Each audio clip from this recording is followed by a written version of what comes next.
Hey guys, how are you doing? So now I'll be discussing the third question of biweekly lead code contest 101. So the question is, make k subarray sum equal. So it says you are given a zero indexed integer array arr and an integer k. The array is circular. In other words, the first element of the array is next element of the last array, and the last element is the array of the is previous. Anyways, it's basically a circular array that is 3 1 and 3. Like after before 1 there is 3, and after 3 there is 1. You get the point, right? So they say that I can do this operation, pick any element on ARR and decrease or increase it by 1. We have to return the minimum number of such that the sum of each subarray of length k is equal. Okay, fine, it's okay. So how exactly do we do this? Let's see. So it says that each subarray of length k should be equal, right? Each subarray of length k should be equal. So what does that mean? Each subarray of length k should have equal sum. Okay, so that means that, let's say if we start off like this, let's say 0, let's use 0 based indexing. Subarray of length k is this, and the next subarray of length k is, let's say, obviously this starting from 1 to k, and this is 0 to k minus 1. If you see that 1 to k minus 1 will already be present in this and this too, so they get cut, and is of 0 equal to a of k. This means that if we start from an index I, then I plus k should also be in like a of I should be equal to a of I plus k, and a of I should be equal to a of I plus 2k, and so on until we reach this a of I. Okay, this is clear. And if we never reach, basically we are covering all the values of from 0 to n. That we'll understand when we do. Like, I'll explain how. Okay, so we have to make all these values equal for each I. Okay, so let's take an example, 1413. Okay, so basically if you see from 0 and k is equal to 2, so 0 to 2, then what? 2, as this array is circular, if you see, if I write it again once again, it will make kind of circular sense, right? So 0 to 2, 2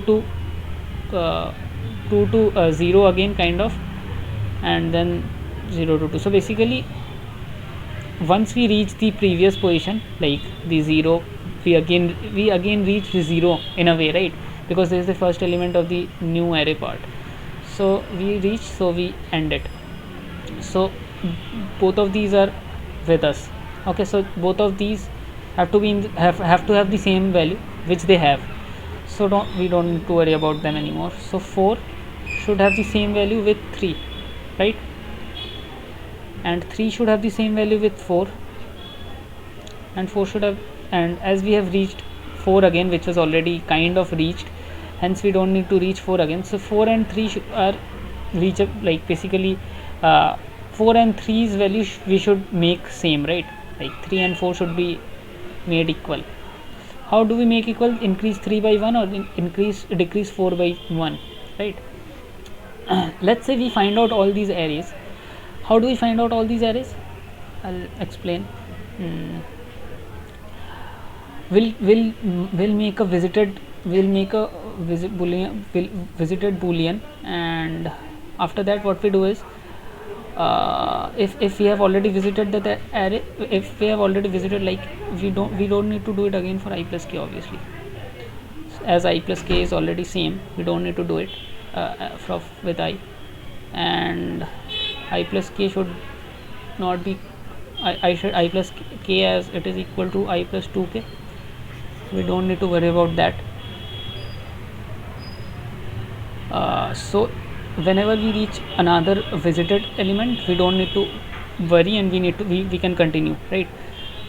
So that's it. And let's say we have this. Okay, so we have continued. Now we are at a totally unvisited element. Okay, so basically you're totally at a unvisited element. Okay, and we initialize the starting element with I. Obviously, as I said, from I to I plus k will go, and increase every time by k, and we'll use modulo n, because as we are moving, like let's say 4 to 3, 3 to 4 is like if you number it 1 0 1 2 3 4 5 6 7, right? So 1 is equal to 5 modulo 4, isn't it? Basically if you modulo with 4, then all the elements which you are making, which you are writing like this for making it look like a circle. Now I'll explain you why one array, why can't we do it in just one array. Let's say 1 5 8 10 is given, okay, and k is equal to 3 is given. So 1 will point to 10, okay, because we are starting from I equal to 0. I equal to 0 will point to I equal to 3, right, and I equal to 3 will point to I equal to 3 plus 3 modulo 4, that is what I equal to 2, and I equal, so basically we have gone from 0 to 3 and then 3 to 2. Now 2 to what will get, modulo 4 is equal to 1. So basically 0 to 3, 3 to 2, 2 to 1. So basically all the values are getting are in the same sub array kind of, if you see. So basically we'll have to make all the sub arrays, all the values in this array same. So basically we have to find out this array. How do we find out this array?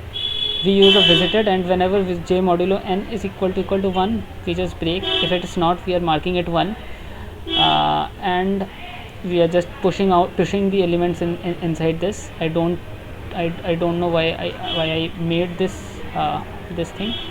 And whenever we have a v dot size, then we sort v, and we use a solve function. Now basically let's say we have an array, okay, we have all these indices, and we have made an array using those indices, okay.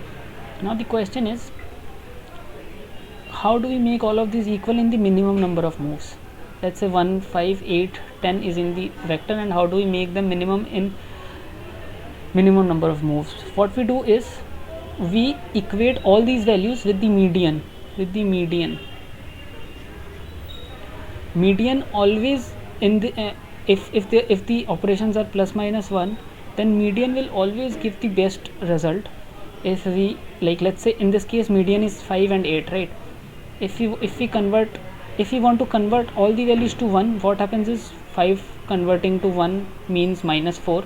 So we use 4 operation, then here we use 7 operation, and here we use 9 operation. So it's making sense that we have to meet halfway somewhere, right? So there is a mathematical proof, pure mathematical proof, which directly proves that median is always optimal in case of these type of operations. So let's say there are two medians in an even array, right? Even length array. So let's say we want to equate it to 5 all elements. So this will need 3 operations, this will need 5 operations, and this will need 4 operations. So 8 plus 4 is equal to 12. So 12 is the minimum number of operations which we are using for, and for 8 you will find out again it will be 12. So basically, and if odd, let's say 1 5 8 was the array, then we have to make each element equal to 5. So plus 4 minus 3, so total 7 operations we need, right? So that is the point. So that is what I am doing in this solve function. I am equating all of these to the median and counting out the total number of operations required for that, and yeah, that is how I am getting the answer, and it's giving a correct answer. So yeah, that's for the question C of LeetCode Biweekly Contest 101. Thank you.